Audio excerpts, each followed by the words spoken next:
നമ്മൾക്ക് എല്ലാവർക്കും സ്വപ്നങ്ങളുണ്ട്, അത് നേടിയെടുക്കാനുള്ള കഴിവുമുണ്ട് അല്ലേ? എന്നിട്ട് നമ്മൾ എന്തുകൊണ്ട് നമ്മുടെ സ്വപ്നങ്ങളെയും കഴിവുകളെയും ലിമിറ്റ് ചെയ്യുന്നു? എനിക്കത് സാധിക്കുമോ, എനിക്കതിനുള്ള കഴിവുണ്ടോ, ഞാൻ ഫെയിലാവോ, ഞാൻ ഫെയിലായാൽ മറ്റുള്ളവരുടെ മുമ്പിൽ നാണം കെടില്ലേ, ഇങ്ങനെയൊക്കെ ജീവിച്ചാലും മതി, കുഴപ്പമൊന്നുമില്ല, അങ്ങനെയൊക്കെ നമ്മുടെ സ്വപ്നങ്ങളെ ലിമിറ്റ് ചെയ്യാറുണ്ട് അല്ലേ? അതിനർത്ഥം നമ്മൾ നമ്മളെ തന്നെ ലിമിറ്റ് ചെയ്യുക എന്നല്ലേ? സക്സസ് ആവാത്ത ഭൂരിപക്ഷം ആളുകളും ഇത്തരം ചിന്തകൾക്കുടമയാണ്. അപ്പോൾ നമ്മൾ മാറ്റം വരുത്തേണ്ടത് നമ്മുടെ ചിന്തകളെയല്ലേ?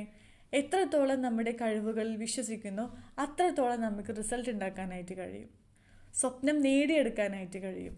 നമുക്കറിയാം, നമ്മൾ ചെറുതിലേ മുതലേ എന്ത് നേടിയിട്ടുണ്ടെങ്കിലും അത് പ്രാക്ടീസിലൂടെയാണ് അല്ലേ? നമ്മൾ നടന്നിട്ടുണ്ടെങ്കിൽ അത് പ്രാക്ടീസിലൂടെയാണ്, നമ്മൾ സംസാരിച്ചിട്ടുണ്ടെങ്കിൽ അത് പ്രാക്ടീസിലൂടെയാണ്. അങ്ങനെ എന്തും നമ്മൾ പ്രാക്ടീസിലൂടെയാണ് നേടിയെടുത്തിട്ടുള്ളത്. അതുപോലെ തന്നെ നമ്മുടെ ചിന്തകളെയും പതിയെ പതിയെ മാറ്റി നിങ്ങൾ വിചാരിക്കുന്ന സ്വപ്നം നേടിയെടുക്കാനായിട്ട് കഴിയും. കണ്ടന്റ് ഇഷ്ടമായെങ്കിൽ ലൈക്ക് ചെയ്ത് സപ്പോർട്ട് ചെയ്യണേ.